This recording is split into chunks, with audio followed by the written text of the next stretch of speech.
to the end of the project has contributed to the success of the project, and identifying barriers. In the area, we have identified the barrier. By the way, World Vision has been working in the area starting from 1985, GC, but this project has started in 2006.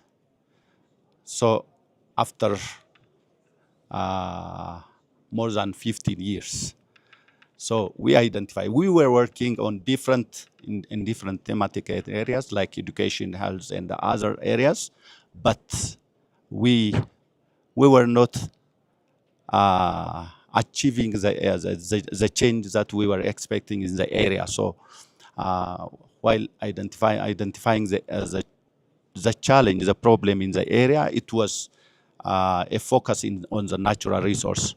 So we started the project in 2006. So we started tackling the challenge with the community. So tackling the problem, identifying the barrier, and tackling the challenge with the primary affected peoples is also one lesson. Use of technology that is simple, cost-effective, and replicable is also very quickly uptaken by the community. That is FMNR. Ensuring community ownership. We, together with the government line departments, after the area is delineated, the government line department has provided user rights certificate to the cooperatives to be the owner of the area, to be the ones to whom the land will belong. So ownership, securing land ownership is one lesson. We also established community-based institution to own the area and get benefit from the project. So that is the cooperatives. Clear benefit sharing mechanisms also another lesson that we've received from.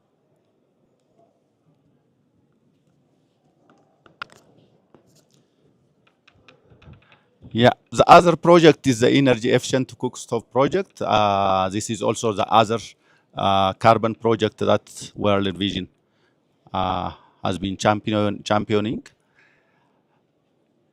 The objective of this project is to increase the nutritional status of children and women by improving the economic security of households, reducing their reliance on fuel wood. The strategic objective is reduce deforestation by reducing use of fuel wood, improve economic and health condition of households.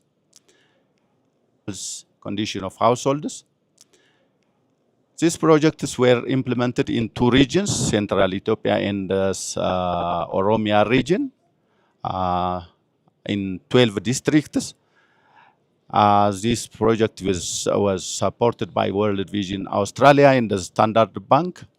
And the model that we used is also similar.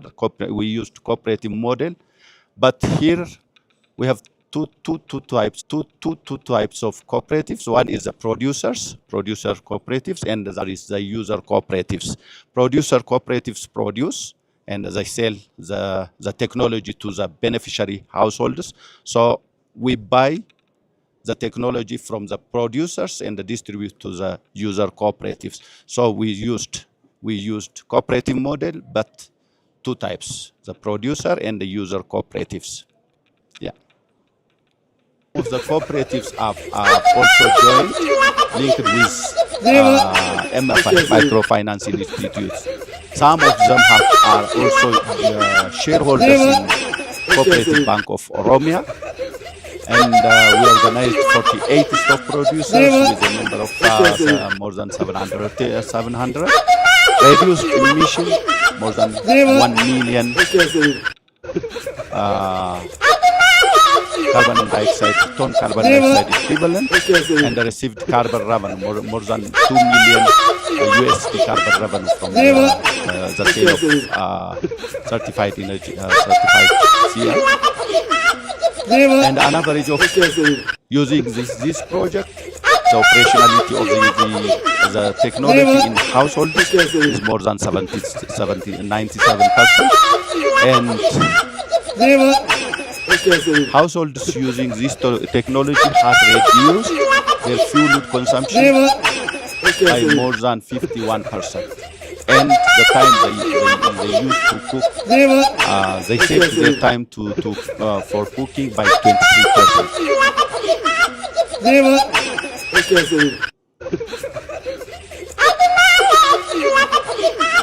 Yeah, the economic benefits that the household receive.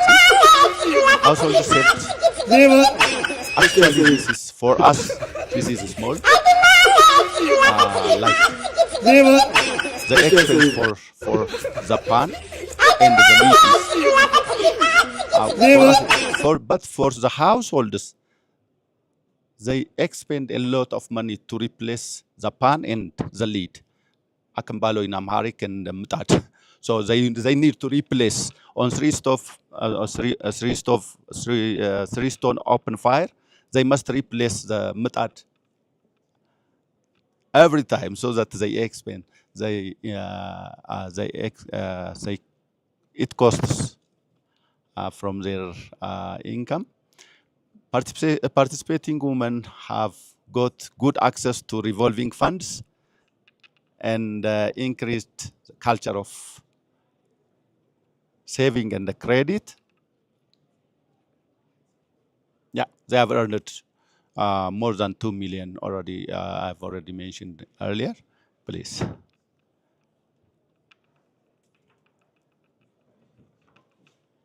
Social. Similar to the forestry, they have also organized themselves under cooperatives. So these have also increased the cohesion among the members and increased members' participation, especially in decision making, increasing their confidence because they are the owners of the money and the owners of the everything that they have owned. And the women used the saved money and the money that they gained from carbon revenue to invest on different livelihood options and different income generating activities, so that they diversified and improved their life.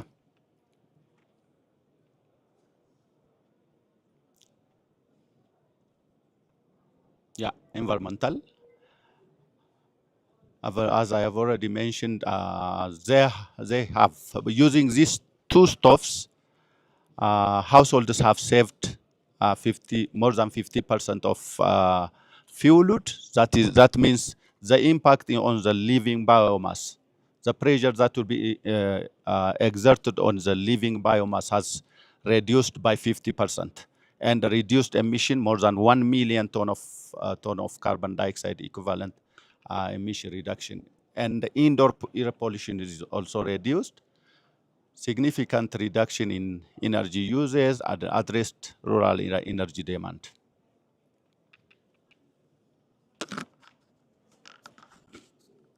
Challenge, as I've already mentioned, government structure turnover is similar with the other one, but here, as you have seen, they have owned a lot of money, more than 100 million. The challenge is women are not in a position to invest that money on income generating activities. Rather, they prefer to place their money in banks rather than investing the money in different income generating activity. The security challenge is the other thing.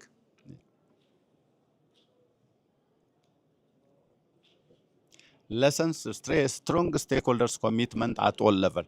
This project needs frequent monitoring so that strong stakeholders commitment is critical. They must monitor. Only getting the energy efficient cook stove is not the solution for what we aspire, so that they must use the technology replacing ceasing open fire. So we need to follow them timely, closely follow up and monitor So strong stakeholders commitment is critical. Transparent stakeholders consultation at all level. Clear benefit sharing mechanism, as I have already mentioned. They have also enforcing law enforcement methods. They have their bylaw and internal law, so they use that as to enforce the law.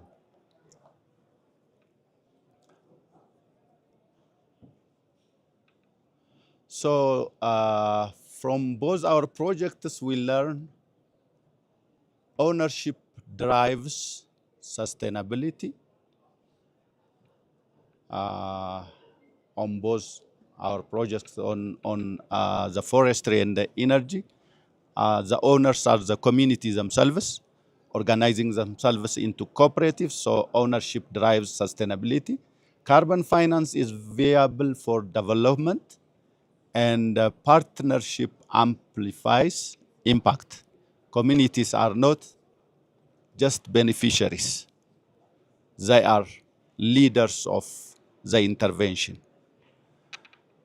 So, with our success in carbon finance can uplift communities. So let us replicate and expand these proven models to other parties, to different parties, so that we're ready to partner and work together. Yeah.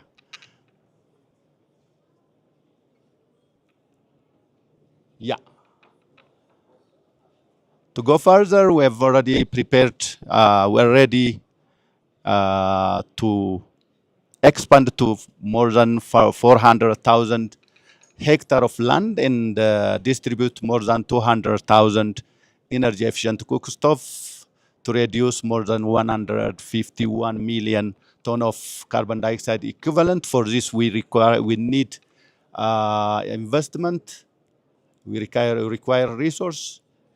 For this, we need 31 million USD to address more than 1 million households. So we're ready to work, to collaborate, and invest on these areas. Thank you.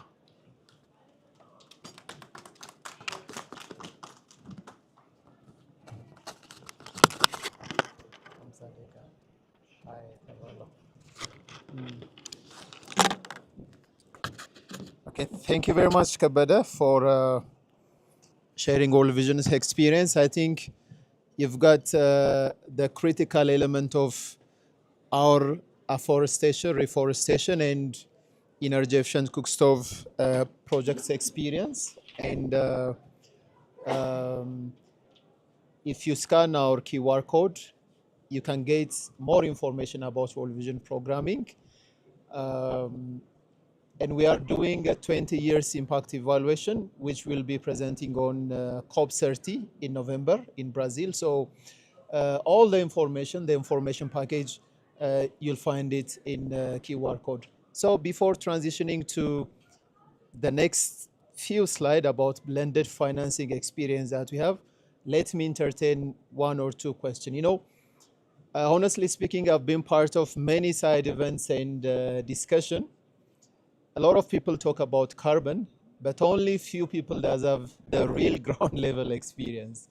We know that, and Kabada has been in the carbon sector for the past 20 years, and if you have any question, he'll be able to respond to you. So one or two questions.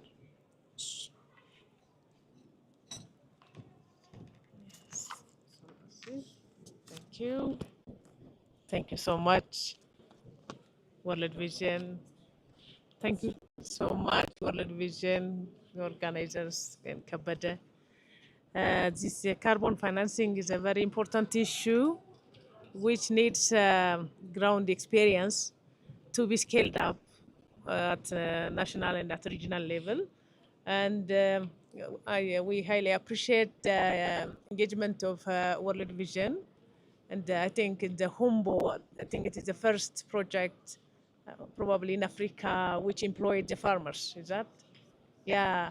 So we also see the Sodo carbon financing project, forest project, and these are the process seems long. Your experience is highly demanded to scale up this forest carbon financing, and I am wondering how the experience could be scaled up on a large scale because we have afforestation in many different areas. And really, I appreciate the experience sharing, but we need to scale it up by further. And the second one is the energy saving stoves. I haven't seen the pictures. Yesterday, we have been visiting an event in the exhibition. This quite tall stove. It's very efficient, very friendly, ecological friendly, and so on. So I would like to. I think you have visited Anaga Energy Manufacturing, and I think that is also the one to be scaled up in Ethiopia. And the third one is how what is the strategy to solve or to minimize the challenges? I think you have similar challenges in the two projects. So need to minimize the challenges. Maybe you maybe institutionalize your trainings, experience sharings, and so on, so that when one person is exchanged, the project will sustain. Thank you so much. Yeah, great. Congratulations. Uh,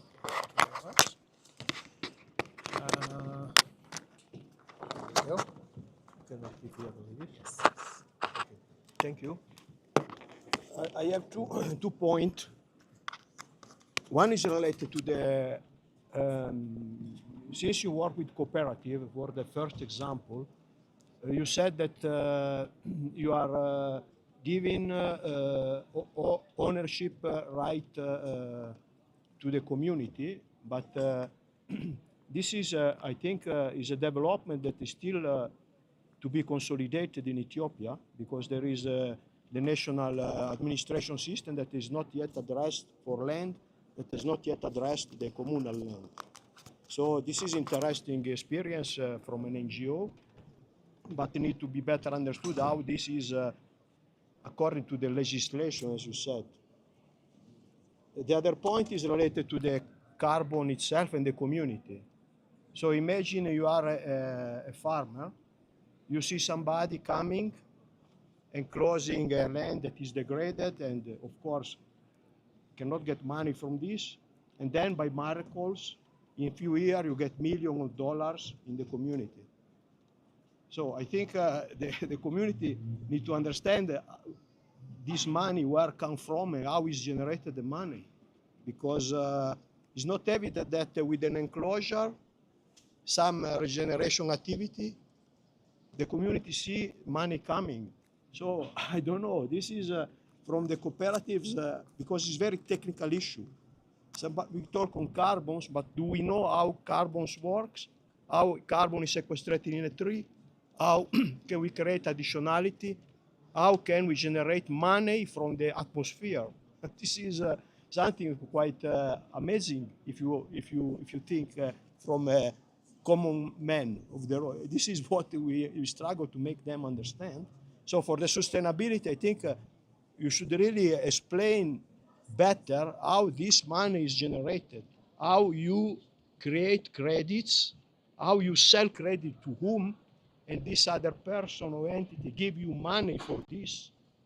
It is not something like automatic. It's very, to make this sustainable, financing work, we need to unfold, to make understand this kind of process also to the community, because for the sustainability, in the future they have to generate by themselves this carbon, but they have to know at least what this is, because I don't think they have clear the concept in their community.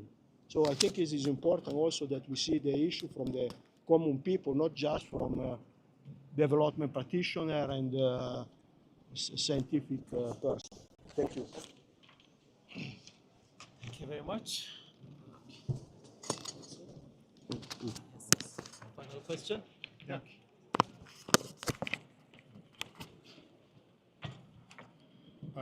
Quick question, but quite important. Uh, how do you see from your experience and perspective the time to actually get validation for the projects, right? We want to scale, we want to go to market fast, but several finance meetings I was in here over the last days, getting money. Everybody says there is money everywhere, but when you need to get the money allocated to you, how can we speed up the validation of these projects? Because I don't understand why it takes so long. I think there's a lot of maybe misalignment or things that could be way more efficient by technology. So just your take on that.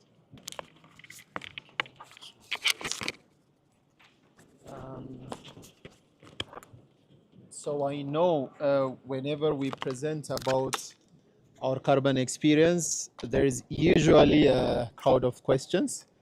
But at the same time, we have another side event at 3 p.m. at AP1, where we will also be inviting World Bank, EPA, Ministry of Planning to converse around World Vision's carbon experience and how we are trying to scale it at country level. So those of you who have joined us on the middle of the session, you can have another version of our carbon experience later on in this afternoon. And let me give the chance for Kabada to quickly react to the questions raised.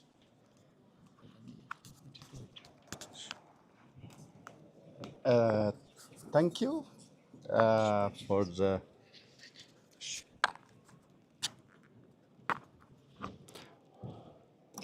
very important questions. How to scale up?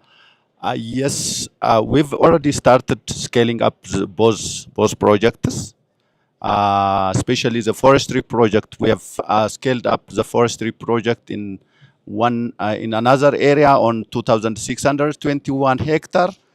That project has already undergone validation verification, and we are expecting issuance in short.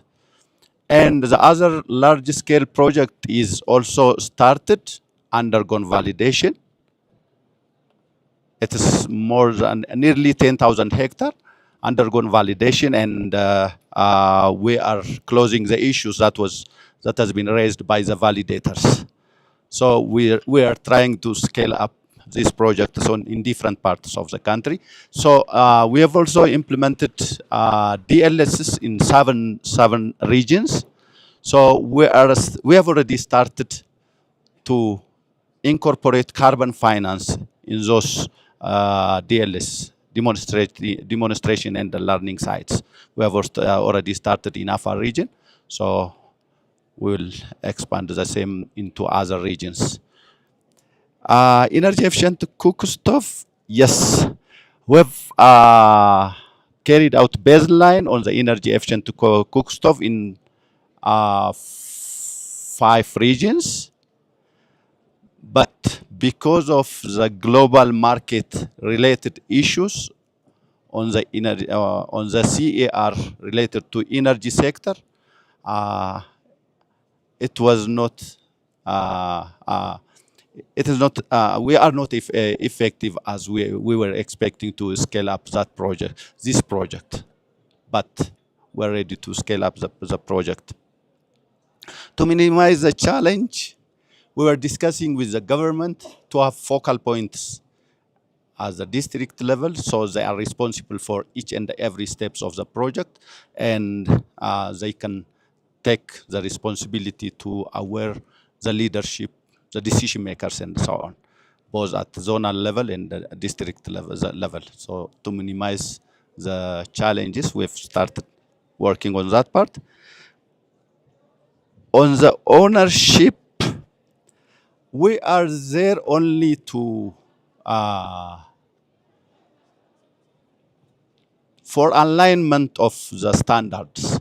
Otherwise, the community members have already, we have already transferred the skills. They are the ones who are monitoring, even including the carbon stock monitoring. They are the ones who are monitoring who are expected to carry out the monitoring process. We only check the QA part, quality assurance and the quality check part. So if community members have already owned each and every part.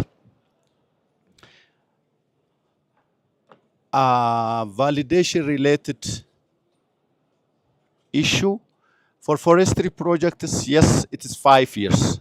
Forestry projects undergo verification, pass to issuance, and receive carbon revenue every 5 years. But for energy project, our project has undergone yearly on yearly basis the verification. So we receive the carbon revenue on yearly basis and transfer the same to the community for the energy. Otherwise, for the forestry project, it is a standard. They must undergo the verification every 5 years so that we pass to issuance and receive the carbon revenue. Yeah, thank you.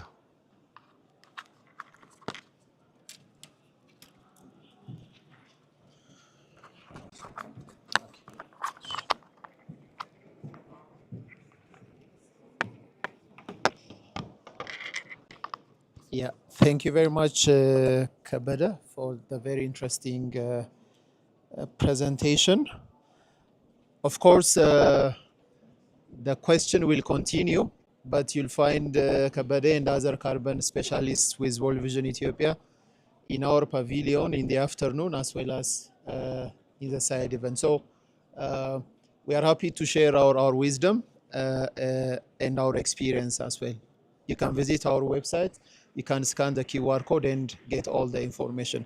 Without any further ado, let me pass the opportunity to Mulgeta. He will walk us through the blended financing aspects of our development work and how it is related to the climate finance and resilience.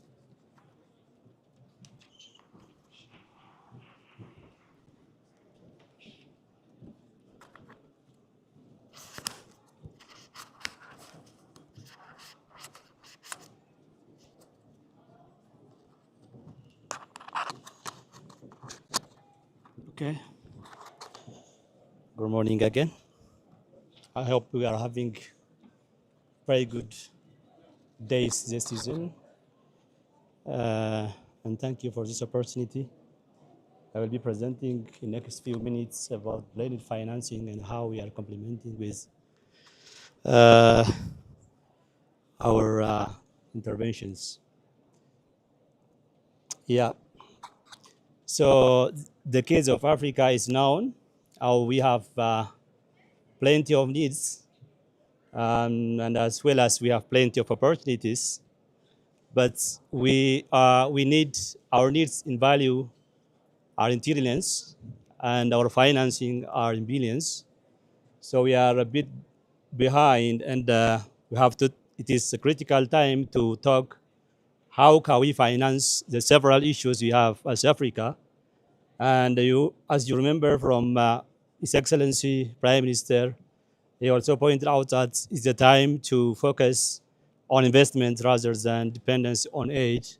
And so what I will be presenting is how can we blend with the resources we have, the public finance, the privates, and also how philanthropic capitals come together to solve African issues.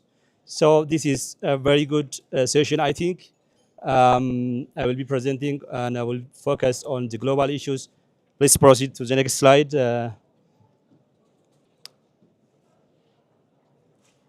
It's stuck over there. Okay.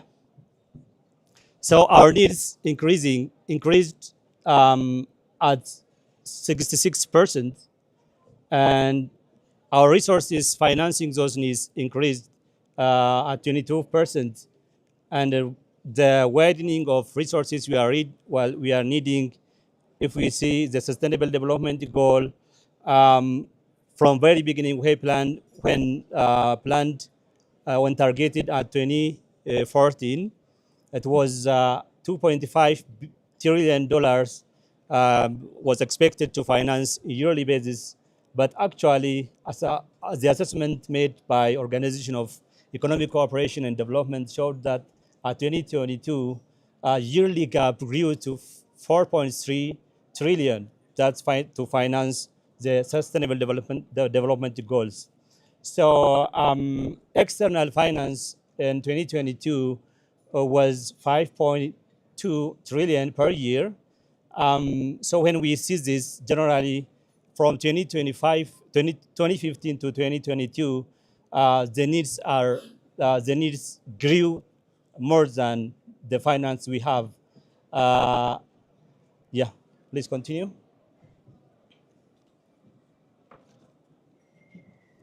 When you come to the reasons of financing gaps is potentially, it is not lack of capital. It is not due to scarcity. Scarcity is actually the universal problem. What we lack is the misallocation of resources that may be shifted to any elsewhere.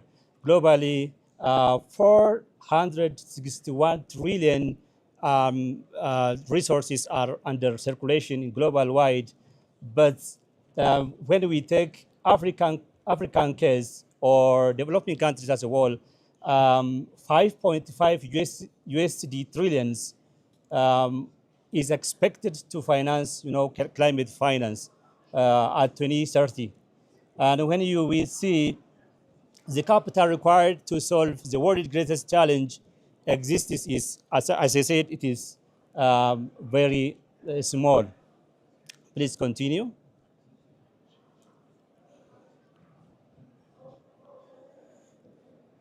Yeah, the reasons we continue to finance sustainable development goal. Currently, as the report of 2022, we are facing 1.3 trillion required annually. And currently, we have shortfall of 762 billion annually that Africa requires to finance sustainable development goal. When we come to climate finance, total USD 2.8 trillion is needed for the period 2020 to 2030 as Africa, and also currently 277 billion per year is allocated.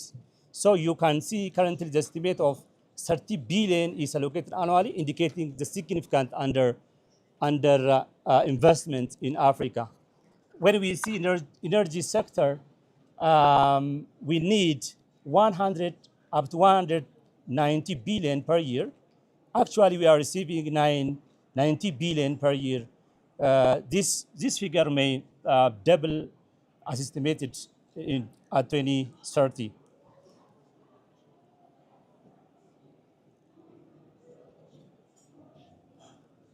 Yeah. So we global-wise, there are instruments to finance development as well as climate. The major financing tools being applied are: one is public finance, private capital, domestic resources, philanthropic, and other corporate social responsibilities and NGOs can be categorized under philanthropic. Philanthropic means it is humanitarian grants. So from these, public finance and private capital are domestic resource mobilization. And now the world is focusing on blended and innovative financing that we are going to see. Please proceed to the next slide.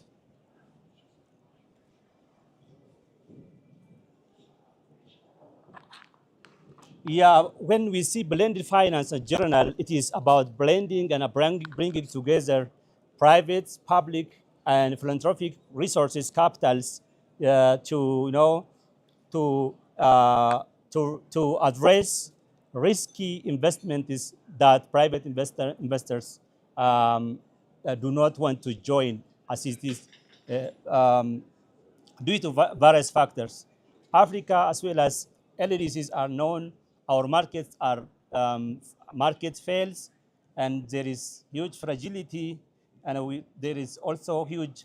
Our businesses are also in inception or the infant stage.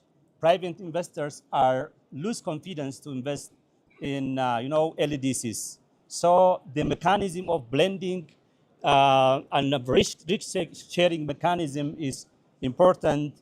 Please proceed to the next. Blended finance involves the concessional financing and also The second one is commercial financing. Concessional financing will involve grants, low interest loan, below market interest rates, and grants are considered under concessional loan, and commercial capitals are market interest rates, and also bonds and equity investments. So to attract commercial investment, we have to first share the risks of not investing by private investors in risky businesses, such as we are observing an environment issues we are currently seeing. For example, if an investor is planning to invest in renewable energy, at the initial phase, it may not revert, it may not return. So it is not attractive for private investors. The mechanism what we have to use is we have to blend the finances, the philanthropy, the public finances, when shares the risks, the commercial investors can provide the loans for investors. That is the basic mechanisms. Currently, there are financing mechanisms, majorly the climate environment facility that focuses on granting, financing globally, and which incepted in 1991. Climate investment fund is there, and green climate fund is basically uses the blended approach that the public as well as from private funds. Global investment facility is actually providing grants directly. So when we talk of blended investment and concessional loan, it is about crowding in investment. Crowding out is displaced investment is or private investment. And so concessional investment over subsidy will displace. So the wisdom is important here. International development institutions are not willing, and also advises us in development sectors such as primary sectors should not be subsidized. Over subsidy will discourage private investors, and also direct aid is also, that's actually the wisdom, and we have to know how to approach the international development sectors. The excess subsidy and low interest rates. When we talk of low interest rates, for example, if a development bank or commercial bank provide very low interest rates for investment, as the other commercial bank is demotivated to stay in the market. That are the thing is that we're, so in blended finance, our focus is to crowd in investment, to attract investors to invest on the risky businesses, on that is inaccessible by, by investors.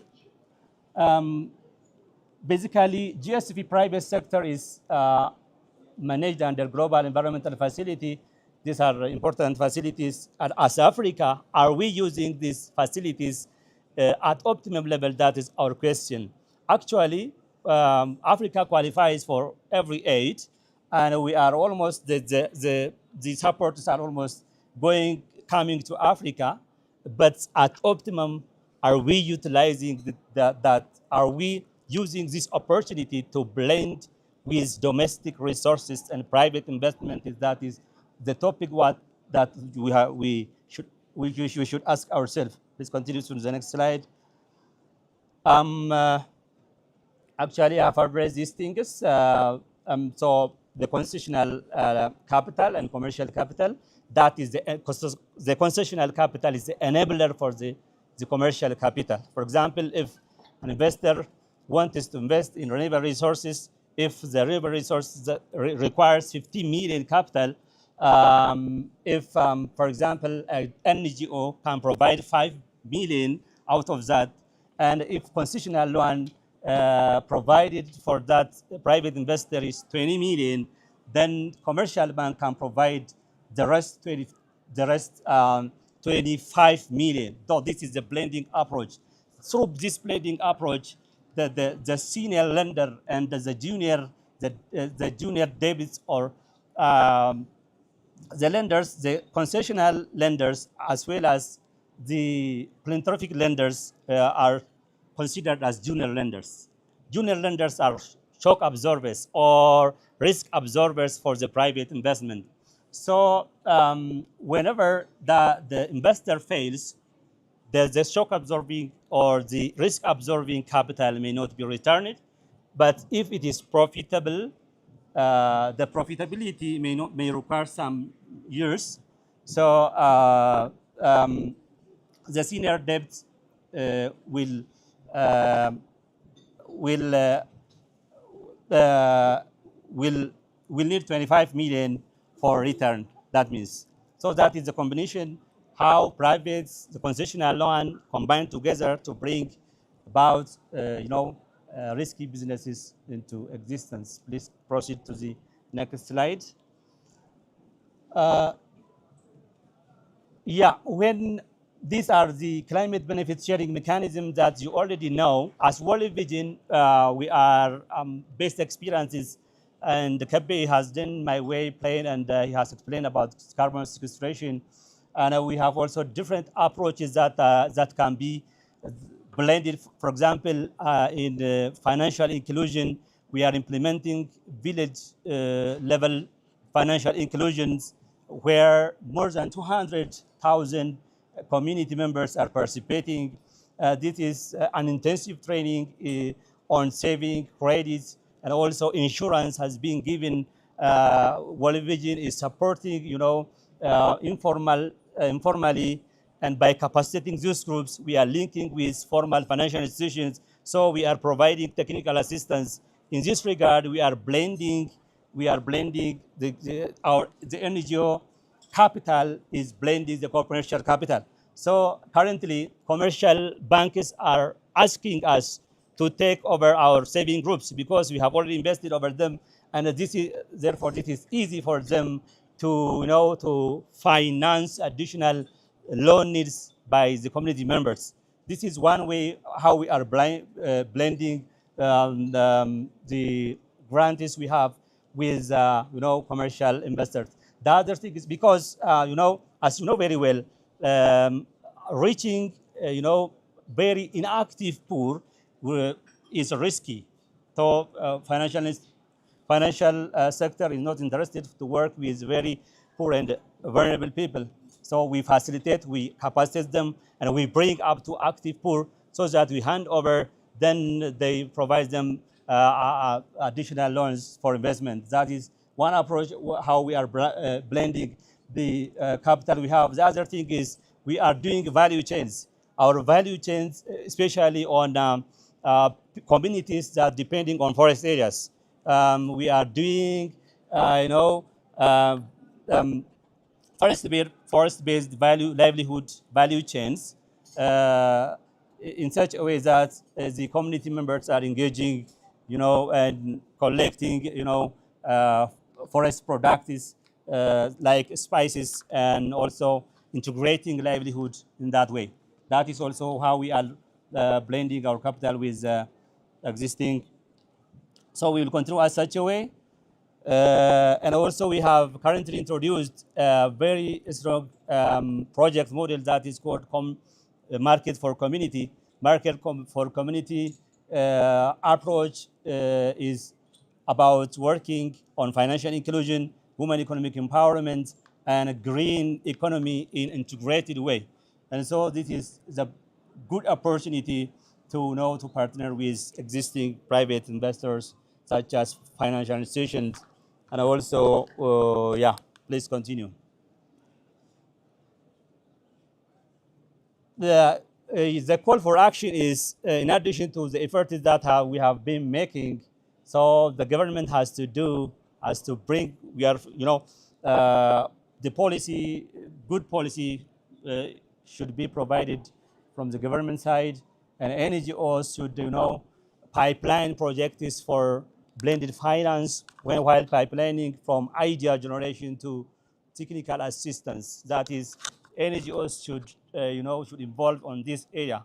We can pipeline the ideas that on climate adaptations. Also, we can provide technical assistance from assumption to transitions. So NGOs should focus on that area. For designing on risk sharing mechanisms, I don't want to go all the concepts over here. So, for example, if you take around financial inclusion about KYC, there are gaps. I don't know, the context of Ethiopia will require the advocacy that we need to work with the government, and also development financial institutions should divert their attention on de-risking investments and mobilizing private capital as to the scale. As I have previously stated, there are mechanisms, financial institutions, and or there are also organizations that are origin from Africa, but they are weaker in capacity and also in scale and reach. So Africa has to strengthen the capacity of, the development financing mechanisms that are from origin of Africa and context-based approaches. Financial intermediaries, there are advisories on carbon finance and MREV, and also we have to work together in partnership. Please continue. The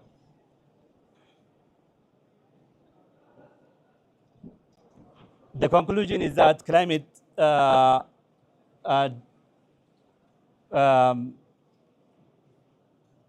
yeah, we have to have climate plan.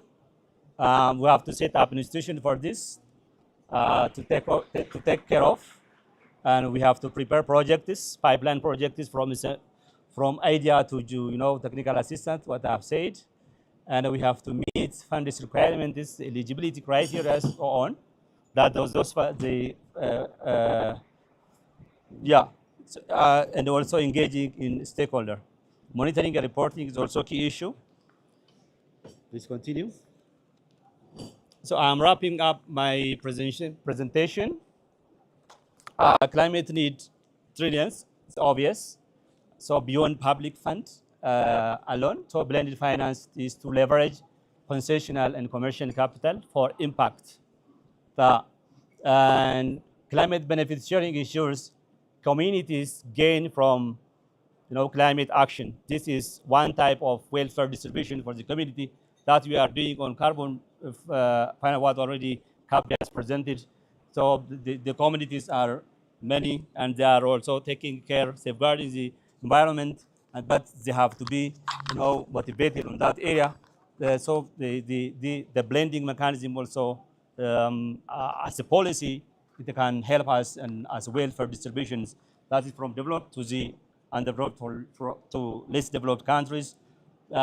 This is what we have to advocate as well. So coordinated finance, partnership, transparency can bridge the climate finance gaps that we are currently facing as a nation and also as continent, as Africa.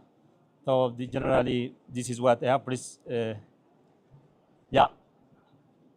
Thank you so much.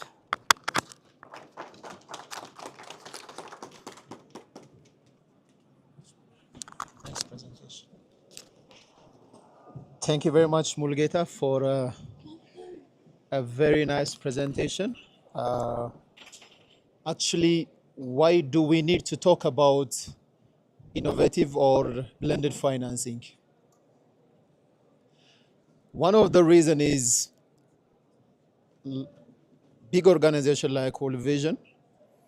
We are seeing the funding landscape significantly changing, and whether we like it or not, development finance trend has significantly shifted from aid to development and cooperation, and we have to align ourselves to the new development. And these are some of the emerging issues that as a civil society, as a climate actor, should see in advance. That's why we want to highlight some of the work that has already been started, some of the experiences that we have in financial inclusion, including climate finance. So if you have one or two questions, very happy to receive, and Mulgeta will be able to respond to it.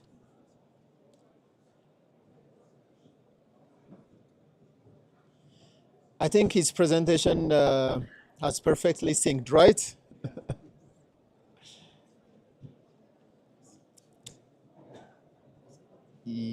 No question?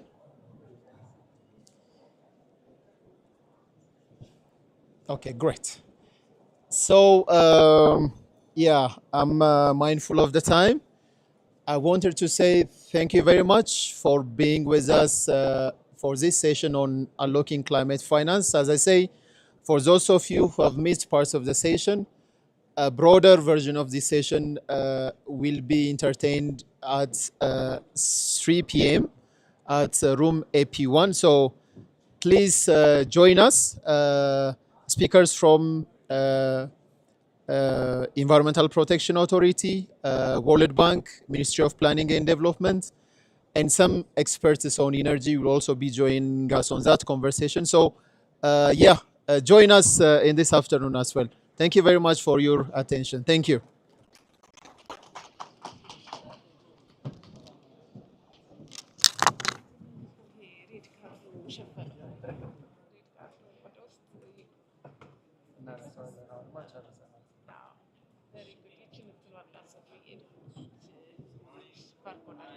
Very good.